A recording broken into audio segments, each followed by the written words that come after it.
Hey folks, I wanted to go over our second group of non-chord tones that includes suspensions and retardations. So just to review quickly, a suspension has three components. It's going to have a preparation, the suspension itself, and a resolution. So the suspension provides just a little bit of dissonance. It is a chord tone in the preceding chord is a non-chord tone in the chord where it is a suspension, and then eventually it resolves downward by step. So again, we have that preparation, suspension, and then resolution. And in traditional notation, when we would be using Roman numerals and inversion symbols and things like that, so like 5/6 or 1/6/4, if we were to have that notation, suspensions need to be notated by the interval between the suspended pitch, its resolution, and then the bass. So you're going to look at the suspension and how far above the bass it is, and then what it resolves to in comparison to the bass. So you should have two numbers. Now, we typically don't do this in lead sheet notation. Usually you might see, if you just see sus, say like F sus, usually it means we're dealing with a 4/3 suspension. If it's another type of suspension, they'll usually tell you and say sus 2 or sus any other thing, and they mean, how far above the bass that is. So let's take a look at an example of a 9/8 suspension. So in this example, we have, in the key of C major, we have a 5 chord to a 1 chord. And this is in keyboard style, so we just have the 1 pitch in the bass. So we have a G in the bass, and then in the right hand, we have G, B, and D for our 5 chord. And then in our 1 chord, we have middle C, and then E and G in the right hand. But we have that D being held over with a tie. And that is the suspended note. It's a non-chord tone in the C major chord. C major would be spelled C, E, and G, so that D doesn't belong there. But the quarter note C afterwards is the resolution to that. So the preparation, which is the D that occurs in the 5 chord, that is a chord tone in that chord. But then when we switch over to C being our chord, that D no longer belongs. So it is the suspension. And then when it resolves to the C, it is the resolution. So we would classify this as a 9/8 suspension because that D, which is held over, if we compare it to the bass pitch, it is a 1/9 above, and it resolves to an 1/8 or an octave above. So we have our preparation, suspension, and resolution, in this case in a 9/8 suspension, and here's what it sounds like.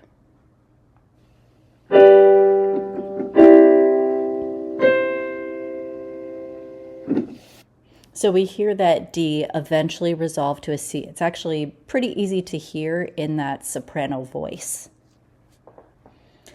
Okay, so our next suspension, we can see that we're going from a major 1 chord in B flat major to a diminished 7 in first inversion, so a 7 diminished 6.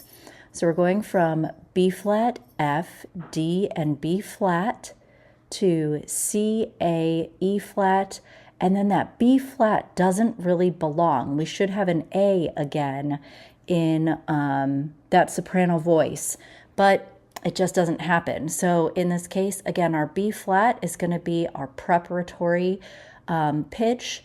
In the 1 chord, it belongs, but in the 7 diminished 6, it doesn't belong. So we would indicate that it is a suspension or a non-chord tone in the first place by putting parentheses around the note head. Some people say to circle it, whatever, as long as I can tell. And then the resolution has it going from B flat to A. Remember that a suspension always resolves downward by step. And in this case, we have a 7/6 suspension because if we look at the difference between the C in the bass and the B flat in the soprano voice where the suspension is, that's a 7th. Now, Technically, it's larger than that, but we are going to not use compound intervals. The only one where we do that is a 9/8. We're not going to do that in this case and worry about, I don't know, 14/13s or 15s or whatever. We're not doing that. So most folks just do 7/6 in this case, because we go from having B flat above the C, which is a 7th, resolving to A, which is a 6th above the C. So that 7/6 suspension is how we would classify this. And here's what it sounds like.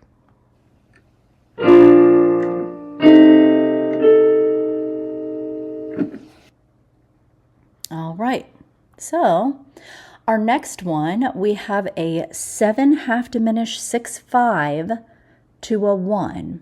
So this is in C major. So our first chord, we have a D in the bass, a B natural, an F and an A to make that 7 diminished, half diminished 6/5. And then we have C, C, E, and A. That A doesn't belong, it's held over, but that A resolves to a G. So we have, again, our preparation where the A is part of that chord. But when we switch over to the 1 chord, the A is no longer a chord tone, it's suspended, but it resolves to the G, which is a chord tone. And again, in this case, we're going to look at the difference between C in the bass and the A in the soprano part, which is a 6th, and then it resolves to a 5th. So we have a 6/5 suspension here. And here's what it sounds like.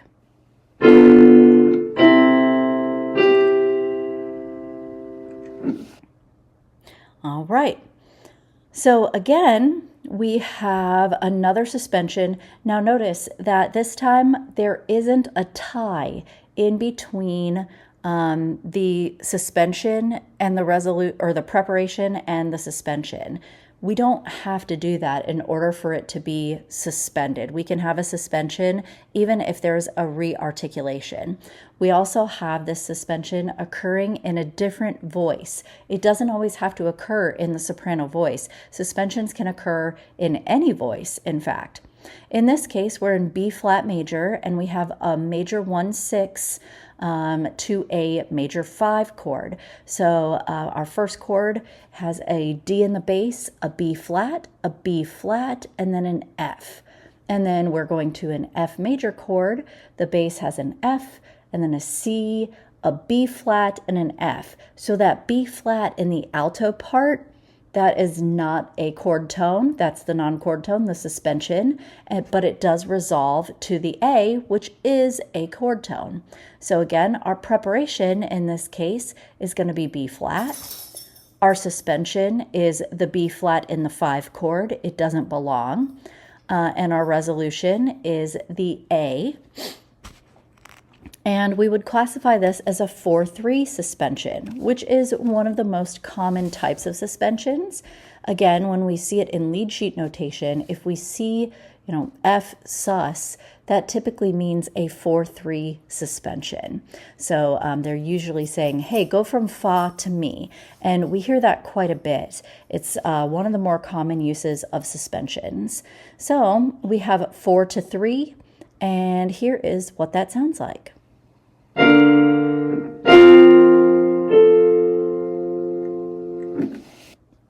Really nice. Okay. So our next type here is a bass suspension. Bass suspensions don't happen all the time, and when they do something kind of weird. We're supposed to compare the suspended pitch and then the resolution to the bass part when we categorize it. So, when we have a 9/8 suspension or a 4/3 or a 6/5, we're supposed to compare the suspension and the resolution to the bass part, but what happens when the suspension is in the bass? In this case, we do have a suspension in the bass. We have a D major. We are going from a 1 chord to a 5/6 chord.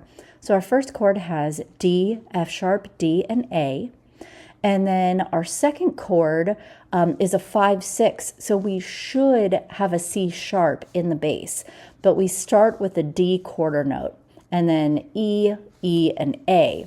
So we shouldn't have that D there. So that is the note that is suspended over, and then it resolves to the C sharp. So our preparation would be the D in the first chord in the bass part. Our suspension is the D in the bass part in the 5/6 chord, and the resolution is that C sharp that actually makes it the 5/6 chord. But what do? How do we label this? In this case, we're going to compare the bass part to the next closest part. In this case, it's the tenor part. So when we have the D to the E, that is a second away. And then we go to C sharp, which is a third away from that E in the tenor part. So in this case, we have a 2-3 bass suspension. And here's what that sounds like.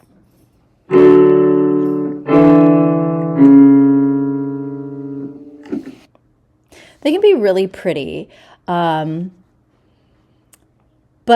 we don't only have them when it is a 2-3. So here's another situation. It's the exact same chord, same chord structure. We have D major with a 1 chord and a 5/6 chord, but because the voicing is different, the way that we would label the suspension is different. So we have a D, an A, an F sharp, and a D in our first chord. And then again, we have a D, an A, and an E in our second chord. The D, of course, is the suspended non-chord tone that resolves to the C sharp, which makes it a 5/6. But because we have a slightly different voicing, the bass and the tenor have a different relationship. So the D to the A, that is a 5, and then the C sharp to the A is a 6. So in this case, our preparation is the D, the suspension is the D before it resolves to the C sharp, but we would label it as a 5/6 bass suspension instead of 2-3, because the relationship between the bass and the tenor is different because of voicing. And here's what that sounds like.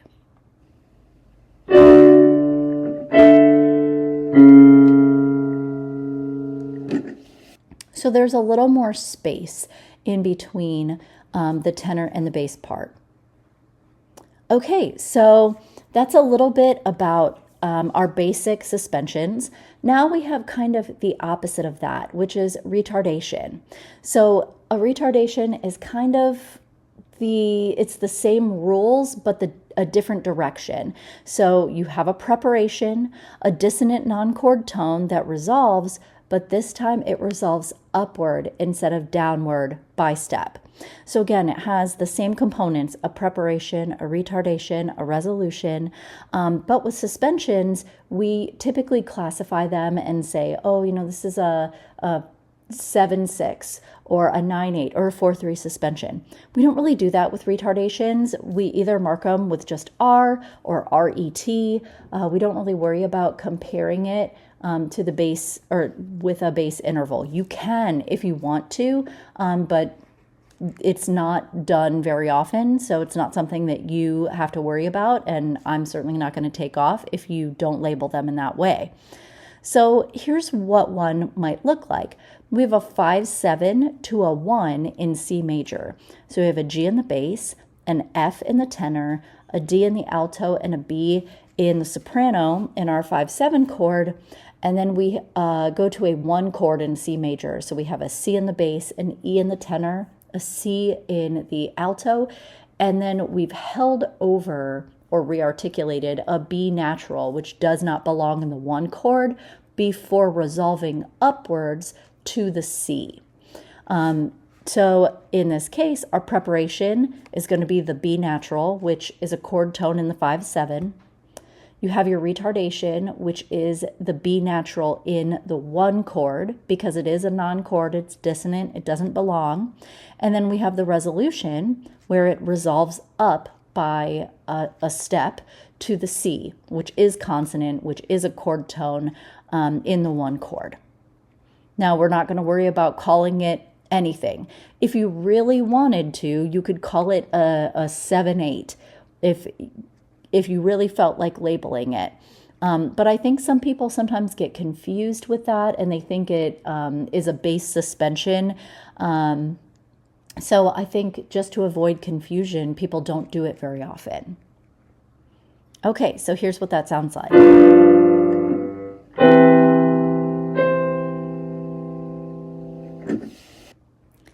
And they're not used as often as suspensions, but I do feel like they're used particularly near the end of phrases, in cadence points, sometimes at the end of a piece, at a final cadence, we might have a retardation that has, a half step from T to Do, I think is fairly common.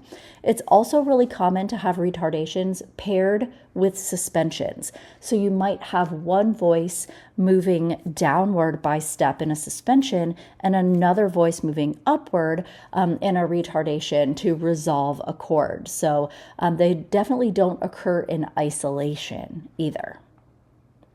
And that's it.